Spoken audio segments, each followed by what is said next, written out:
1400 साल में न जाने कितने जुमे आए और कितने जुमे चले गए, आगे भी आएंगे, कितने चले जाएंगे, इन सब चीज़ों का कोई फर्क नहीं पड़ने वाला। इलाज तो योगी सरकार कर रही है ना, हमारे पूरा मामला 10 मिनट में हैंडल कर लिया, 10-15 मिनट में। बहुत बड़ी बात है, आज तक कभी नहीं हो पाया। छोटा सा एक झगड़ा हो जाता है कहीं पे तो और घंटों लग जाते हैं, पुलिस नहीं आती कभी मौके पे। 3 तारीख को जो हिंसा हुई कानपुर पर, सभी लोगों ने देखा किस तरीके से आग में कानपुर को झोंकने का प्रयास किया गया था। अब उसके बाद जो जुमे के दिन था, उस दिन शुक्रवार था और कल भी शुक्रवार है, तो उसके एक दिन ठीक पहले शाम का ये समय, जरा तस्वीरें मेरे चारों तरफ दिखा दीजिए। ये चंदेश्वर हाता है और यहीं पर हम लोग खड़े हैं। कल जुमे का दिन है, उससे पहले के यहाँ के हालात जानेंगे कि क्या कुछ हैं। जिहादियों के द्वारा इस हाथे पर हमला हुआ है। 80 के दशक में यहाँ हमले होते थे, 90 के दशक में हमले होते थे। 2002 में यहाँ एक एडीएम को मार दिया था इन लोगों ने। यहीं बाहर सामने एक मस्जिद है, वहाँ एडीएम को गोली मार दी थी, पाठक जी एडीएम मारे गए थे। उसके बाद से परिस्थिति ऐसी है, लेकिन हर लड़ाई में यहाँ के नौजवानों ने, यहाँ की माताओं बहनों ने, यहाँ के पुरुषों ने डटकर संघर्ष किया है। कई मोहल्लों के नाम इन्होंने बताए, सब जगह संघर्ष हो रहा है और अब इस हाथे को खाली नहीं होने देंगे। यहाँ के लोगों का संकल्प है, पूरा शहर इनके साथ खड़ा है, पूरे शहर का हिंदू समाज इनके साथ खड़ा है, पूरे देश का हिंदू समाज इनके साथ खड़ा है। तो योगी जी के भी राज्य में क्या हिंदुओं की ऐसी कंडीशन है क्या? कौन सी कंडीशन खराब है, लेकिन चोर डकैत बदमाश गुंडे ये सब हर समय होते हैं। योगी जी ने कड़ाई कर रखी है, इसलिए कभी कभी बिलबिला के थोड़ा बहुत निकल आते हैं, उनको दंड मिल गया। आप याद रखेंगे, 7 पुश्तें उनकी। आप कार्रवाई होने तो दीजिए, कार्रवाई चल रही है। आखिर 10,000 लोग घेर करके किसी हाथे पर हमला करने आए और 10 मिनट के अंदर प्रशासन ने उसको नियंत्रण कर लिया। ये पूरी दुनिया के सामने उदाहरण है कि शासन और प्रशासन कैसे चलता है। भाई साहब, कहा जा रहा है कि जो कार्रवाई कर रहा है प्रशासन, उस पर भी वो लोग सवाल उठा रहे हैं, कह रहे हैं कि पत्थर उधर से। वो तो सवाल उठाएंगे ही। इनके जो आका अभी तक रहे हैं राजनीतिक, उन्होंने ट्रेंड स्थापित किया है इस देश में कि अगर मुसलमान दंगा करे तो हिंदू को भी दंगाई बनाकर साथ में खड़ा कर दो, ये दिखा दो कि 2 पक्षों में झगड़ा हुआ था। यह 2 पक्षों में झगड़ा नहीं है, ये आतंकी जिहादी इस्लाम के मानने वाले लोगों का इस हाथे पर हमला है, हिंदुओं पर हमला है, पुलिस पर हमला है, प्रशासन पर हमला है। अब अपनी बचत के लिए और कोई उनके पास नहीं तो दूसरे को भी दंगाई बता रहे हैं। अरे भाई, कोई बताए, कहीं सिद्ध तो करेंगे। आप हजारों की संख्या में आते हैं, हाथे पर पत्थरबाजी करते हैं, लोगों को घायल करते हैं। 9 लोग घायल हुए, एक की हालत गंभीर है, पता नहीं क्या होगा, बचेगा कि नहीं बचेगा भी कहा नहीं जा सकता। और ये बता रहे हैं कि दोनों तरफ से हुआ था। अरे भाई, कोई प्रमाण हो तो बताओ ना। ठेले पर ईंटें कौन लाद कर लाया? मस्जिदों से बम और ईंटें किसने फेंके? ऊंची ऊंची बिल्डिंगों से बम और ईंटें किसने फेंके? ये सारी चीज़ें पुलिस के पास हैं। तो अब ये धारणा अब खत्म होनी चाहिए भारत में कि मुसलमान हिंदुओं को मारेगा भी, दंगा भी करेगा, उनकी संपत्ति भी लूटेगा और साथ में हिंदू को भी बंद कर दिया जाए दंगाई बना करके। ये जो राजनीति, इसी राजनीति का अंत हो रहा है, इसलिए ये लोग बिलबिला कर निकल रहे हैं। अच्छा सर, ओवैसी साहब भी बोले बयान पे कि जिस तरीके से मतलब पत्थर एक तरफ से थोड़ी चलते हैं, दोनों तरफ के लोगों ने पत्थर चलाया होगा और अब ये क्या मोदी जी हैं, मतलब जिस तरीके से एक तरफा सिर्फ। ओवैसी तो खानदानी राष्ट्रद्रोही है। उसके पिताजी ने जो पार्टी बनाई थी वो किस लिए बनाई थी, रजाकार मूवमेंट किस लिए चलाया था, ये इतिहास में खोज लीजिएगा। भारत की आज़ादी के समय इनके बाप ने रजाकार मूवमेंट चलाया था।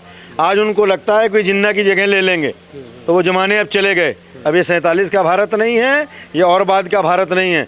अब ये 2002 के बाद, 2014 के बाद का भारत है, जो ये समझ गया है कि कौन राष्ट्रद्रोही है और कौन राष्ट्र का चिंतक है। उनकी राजनीतिक दुकान बंद है, इसलिए वो इस प्रकार का बोल रहे हैं। मुसलमानों के बीच में अपने आप को मुसलमानों का नेता बनाना चाहते हैं। मुझे लगता है वो मुसलमानों का नुकसान ज़्यादा कर रहे हैं। अच्छा सर, 3 जो समाजवादी पार्टी के और नेता हैं, उनके भी मतलब ग्रुप में थे वो लोग, और जब खबर आई मीडिया पे तो फिर इससे स्पष्ट होता है कि अखिलेश यादव उत्तर प्रदेश में कौन सी राजनीति कर रहे हैं। ये राजनीति करके फर्जी समाचार चला करके वो मुख्यमंत्री बनना चाहते थे, लेकिन उत्तर प्रदेश की जनता ने उनके मंसूबे ध्वस्त कर दिए। अभी भी उनको समझ में नहीं आ रहा है। आने वाले समय में समाजवादी पार्टी और अखिलेश यादव भारत की राजनीति के कूड़ेदान में पड़े मिलेंगे आपको। अच्छा, अब क्या इलाज होना चाहिए, किस तरीके की इलाज ये है कि कड़ाई होनी चाहिए। कोई मुरव्वत नहीं है। ये जो रोने लगते हैं कि 15 साल का लड़का है और ऐसा और किसी नहीं, ऐसा दंड मिलना चाहिए कि 7 पुश्तें इनकी ध्यान रखें, दोबारा दंगा करने की हिम्मत न कर सकें। काजी जी हैं जो शहर काजी जी, वो बोले कि अगर मतलब बुलडोजर चलेगा तो हम लोग सर पे कफन बांध के निकलेंगे, हम लोग चुप नहीं तो बैठेंगे। निकले, प्रशासन भी है यहाँ। कफन के बाद क्या होता है उसकी भी तैयारी समझ लें। निकलेंगे तो उसका परिणाम उनको मिलेगा। लेकिन आज जो वो बोल रहे थे उसमें तो रो रहे थे टीवी पर, वो सफाई दे रहे थे कि हमने ये नहीं कहा था, हमने ये नहीं कहा था। मेरा ये मानना है काजी जी सहित मुस्लिम समाज के जो सम्मानित माने जाते हैं ऐसे नेता, उनको चाहिए कि अपने समाज के बीच में निकल करके अपने लोगों के बीच में ये बात कहें कि यहाँ लोकतंत्र है, लोकतंत्र को एंजॉय करिए, आप वोट डालिए, सरकार बदलना चाहते हैं सरकार बदलिए, लेकिन सड़कों पर अगर दंगा करोगे तो दंगाई से जैसे निपटा जाता है वैसे ही निपटा जाएगा। कौन ऐसे लोग हैं जो शहर के माहौल को ख़राब करते हैं, कुरान की जगह कंकड़ पकड़ाते हैं लोगों को? अब ये तो सबको मालूम है, इसमें मैं क्या बताऊँ। क्या लगता हमने आज हम तो प्रशासन के यहाँ मैं ये मांग करता हूँ, इतना पता होना चाहिए। जितनी मस्जिदों से पत्थर चले हैं सब जगह सीसीटीवी लगवाना चाहिए। क्या तकरीरें वहाँ हो रही हैं, वहाँ क्या है, और ड्रोन से सबके ऊपर जांच होनी चाहिए कि ऊपर कुछ रखा तो नहीं है, सब पता चल जाएगा कौन लोग हैं। तो अब मतलब आप लोग अपने आप को सुरक्षित महसूस कर रहे हैं? आप पहले लोग भी अपने आप को सुरक्षित मानते थे। हमारा ये मानना है कर भैया बलापनी छोड़ बेगानी आस, जाके आंगन है नदी सो कस मरे प्यास। लेकिन अच्छी बात यह है कि प्रशासन भी हमारी सुरक्षा के सहयोग में हमारे साथ खड़ा है, जो पहले नहीं होता था। कल जुमे की नमाज है और उसी दिन हुआ था। अब 1400 साल में न जाने कितने जुमे आए और कितने जुमे चले गए, आगे भी आएंगे, कितने चले जाएंगे, इन सब चीज़ों का कोई फर्क नहीं पड़ने वाला। दंगाई अगर कुछ गड़बड़ करेगा तो प्रशासन उसके लिए मुस्तैद बैठा है। अच्छा बताइए कि कैसे मतलब कि क्यों हिंसा हुई होगी? कल भी जुमे का दिन है तो क्या व्यवस्था है यहाँ पे? हिंसा क्या है, इनकी तो प्लानिंग होती है, मस्जिदों से और मदरसों से ट्रेनिंग मिलती है, वो सबको मालूम है। और उसके बाद जुमे की नमाज़ पढ़ते हैं, उसके बाद वहाँ से आदेश होता है, उसके बाद ये दुकानें बंद करते हैं, रोड पे निकल जाते हैं और इनका नारा होता है वो क्या कुछ ऐसा होता है, मोहम्मद गुस्ताखी की एक ही सज़ा, सरतन से जुदा सरतन से जुदा। ऐसे पहले भी ये पोस्टर लगा चुके हैं अति नरसिम्हा सिंह के लिए। तो इनकी ये मानसिकता है, इनको तो बताया जाता है 10 बच्चे 12 बच्चे पैदा कर लिए, सबको काम पे लगा दिया, उसके बाद भेज दिया, जाओ सबके हाथ में पत्थर दे दिए, मारो जाके। ये मानसिकता है, इसमें उसमें बताना क्या है। तो अब क्या इलाज होना चाहिए? इलाज तो योगी सरकार कर रही है ना, हमारे योगी बाबा जी की जो पुलिस प्रशासन है इलाज कर रहा है। पूरा मामला 10 मिनट में हैंडल कर लिया, 10-15 मिनट में। बहुत बड़ी बात है, आज तक कभी नहीं हो पाया। छोटा सा एक झगड़ा हो जाता है कहीं पे तो और घंटों लग जाते हैं, पुलिस नहीं आती कभी मौके पे। अब सरकार पे और कानून व्यवस्था पे विश्वास है आप लोगों को? पूरा विश्वास है। कानून व्यवस्था पे विश्वास ना होता तो आज ये जो हाथा यहाँ पे सुरक्षित है, ये सुरक्षित ना होता, अब तक ये भी खाली हो गया होता। मतलब और कोई सरकार होती योगी जी की ना होती तो क्या स्थिति हुई होती? और कोई सरकार होती तो फिर उससे पहले भी दंगे हुए हैं, जैसे अभी उनके ऊपर कार्रवाई हुई है। इधर के लोग भी आपस में दोनों पक्षों को दिखा देते हैं कि आपसी झगड़ा हुआ और दोनों पर मुकदमा लिख देते हैं। इधर ज़्यादा लिखा जाता, उधर कम लिखा जाता, वो भेज दिया जाता सबको। और पहले जो मौके पे होता वो कहते आप कर लीजिए, बाद में देखा जाएगा। यही होता, वो कुछ ना होता।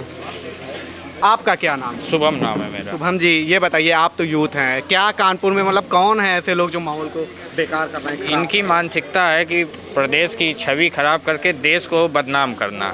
जो आज देश में देखे 56 मुस्लिम देशों में इन लोगों ने फैला दिया है कि भारत में मुसलमान सुरक्षित नहीं, जबकि आप देख रहे हैं कि भारत में अल्पसंख्यक जितना सुरक्षित उतना पाकिस्तान, बांग्लादेश, चाइना, हर जगह कहीं नहीं सुरक्षित है। लेकिन इनकी मानसिकता है कि देश को बदनाम करने की। इसमें ओवैसी भी आते हैं, ऐसे तमाम नेता जिनका काम है कि सत्ता पाने के लिए देश को आग में लेकिन ये भारतीय जनता पार्टी योगी आदित्यनाथ की सरकार है, ये उनको कड़ा से कड़ा सजा देगी। कड़ी से कड़ी सजा होनी चाहिए। तो ये हिंसा कैसे भड़की होगी, क्यों भड़की, मतलब क्या ऐसा हुआ? हिंसा उस दिन राष्ट्रपति जी भी आए थे, प्रधानमंत्री भी आए, योगी आदित्यनाथ, उनको बदनाम करने के लिए, और प्रशासन जान रहे थे उनकी सुरक्षा में लगा, यहाँ है नहीं, इसी मौके का वो फ़ायदा उठाने के लिए ये उन्होंने किया। भाई अगर किसी ने बयानबाजी की है, आप उसको कोर्ट के माध्यम से, विज्ञापन के माध्यम से उसको सज़ा दिला सकते हैं। आप ये नहीं कि किसी के घर में गुम्मा पत्थर चलाएंगे जाके। और रही बात, अगर कोई कह रहा है कि हिंदुओं ने पत्थर चलाए, क्या 10,000 की भीड़ में 600 परिवार गुम्मा चलाएगा? एक मौलाना साहब हैं जी, एक मौलाना साहब हैं, वो बोले कि अगर हमारे नबी और आका के बारे में कोई बोलेगा तो आँख भी नोचेंगे और मतलब कि विवाद ऐसे अगर वो कानून को मानते हैं तो कानून के आधार पे कार्य करें। अगर वो सीरिया के हिसाब से चलेंगे तो सीरिया के हिसाब से भारत नहीं चलता है, ये कानून के हिसाब से भारत चलेगा। अगर भीमराव अम्बेडकर का संविधान लिखा है तो भीमराव अम्बेडकर के संविधान से देश चलेगा। आप ही के सामने घटना हुई होगी, ये आपके चोट कैसे आई? आप नाम बताइए पहले। मेरा नाम अनिल कुमार है। नाम कैसे, क्या घटना हुई थी उस समय पे? मैं अपनी दुकान खोल के बैठा हुआ था, ये चंदेश्वर हाथे के बाहर मेरी दुकान है और इधर ये यतीम खाने की तरफ से ये लोग हुजूम बना के आए या नमाज ववाज पढ़ के, जो भी 3 बजे के आसपास टाइम था, काली पट्टियाँ बांधे थे सारे लोग, जितने लोग थे। और ऐसा हुजूम निकला भैया, उस समय तो दृश्य देखने वाला था। और ये लोग कौन कौन से नारे लगा रहे थे समझी में नहीं आया एक पल। और उधर से इधर ये फांदे हम लोग ये चंदेश्वर हाथे की तरफ, हम लोगों को बिल्कुल इन लोगों ने ऐसा बनाया टारगेट कि सीधे बोले दुकानें बंद करो, ये करो वो करो, इस तरीके की घटना। और गालियाँ बकना पीछे से चालू करी, उसके पीछे से गुम्मे चालू हो गए। उसी में हमारा ये सर, मेरा पैर घायल हो गया, मेरे सर में भी टाँके लगे, पैर में भी टाँके लगे। तो मतलब उस समय क्यों आप लोगों को मालूम चला था कि कुछ ऐसा हो सकता है? किस वजह से ये लोग कर रहे थे? क्या हुआ? ऐसा कुछ मालूम नहीं था, ये तो दुकानें हम लोग बंद करे बैठे होते। इन लोगों का प्लान से ही आए थे, क्योंकि ये दुकानें अपनी बंद करके ये नमाज ववाज पढ़ के उसके बाद ये निकले मस्जिदों से। और ऐसा कुछ समझी में नहीं है, बाद में पता लगा इन लोगों का प्लान था पूरा। तो क्या इस जगह को टारगेट कर रहे थे? बिल्कुल, आज से नहीं, ये 40 साल से हम तो अपनी उम्र में देखते चले आ रहे हैं। अच्छा, कब से आप कब से यहाँ पे रह रहे हैं? यहीं भैया पैदा हुए थे जब पैदा से। ही था यहाँ। जी तो मतलब हमेशा इस तरीके की चीज़ें होती रहती हैं क्या यहाँ पे? हाँ, करने ये का थोड़ा बहुत? कई बार इन लोगों ने इसी तरीके की इस चंदेश्वर हाथे को टारगेट बनाया, कई बार घटनाएं करी, मगर सफल नहीं हो पाएंगे, ये कभी नहीं हो पाएंगे जीवन में। ऐसा क्यों टारगेट बनाना चाहते हैं? क्यों परेशान करते हैं? ये परेशान इसीलिए करते हैं कि इनको ये खाली चाहिए, कि इनको जो भी इनका मिशन है, या इसको पाकिस्तान बनाना हो, मिनी पाकिस्तान, या अपना एक हुजूम बना के आगे तक कवर करना हो। जैसे कि हमारा न्यू मोमोला स्ट्रीट हो गया, विश्व घाता हो गया, नया चौक हो गया, मखनिया बाज़ार हो गया, मिस्री बाज़ार हो गया। ये कई क्षेत्र हमारे जो छोटे छोटे थे, इन्होंने धीरे धीरे चींटियों के तरीके चुन डाला, खाली करा के अपना कब्जा कर रहे हैं। और इसीलिए चंदेश्वर हाथा ये इनको चुभ रहा है, बार बार ये खाली नहीं करा पा रहे हैं। इसको खाली कराते ये शिवालय वाले तक आगे बढ़ जाएंगे, इसलिए ये बार बार टारगेट बनाते हैं इसको। तो कहा जा रहा है, वो लोग भी जैसे कह रहे हैं कि मतलब इधर से भी पत्थर चलाए गए थे। वो लोग बोल रहे हैं कि इधर से पत्थरबाजी होना शुरू हो गई थी पहले से। तो ये पत्थरबाजी क्यों करेंगे? हम लोग दुकान खोल के अपने बैठे हुए हैं, तो हम लोग पत्थरबाजी क्यों करेंगे? हम लोग कारोबारी आदमी हैं, तो हम क्यों पत्थर चलाएंगे? और ये लोग आए क्यों थे यहाँ पे? और व्यापारी वर्ग की बंदी थी, ये बच्चे छोटे छोटे 16 साल 15 साल 14 साल के क्या कर रहे थे उसमें? समझी में नहीं आया एक पल के लिए ये लोग चाहते क्या हैं। अब जो उस दिन घटना हुई, ठीक है, उसके बाद जो सरकार है, योगी जी हैं, उनसे आप लोगों को उम्मीदें हैं? क्या चाहते हैं, क्या कार्रवाई हुई? वो बहुत अच्छे हैं योगी जी, उनकी सरकार भगवान करे उनको बहुत अच्छी उम्र दे। और हम जी उनसे पूरा हमको सहयोग भी मिल रहा है, प्रशासन से भी बहुत सहयोग मिल रहा है, और हम चाहते हैं आगे उनसे बहुत सारी उम्मीदें हमारी जुड़ी हुई हैं।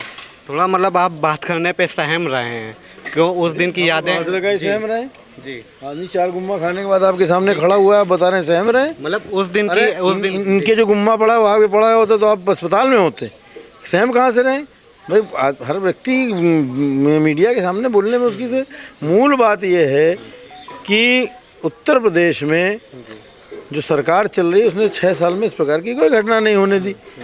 तो एक राजनीतिक दल विशेष जिसने हवा बनाई थी कि हम सरकार में आ रहे हैं, उसके संरक्षण में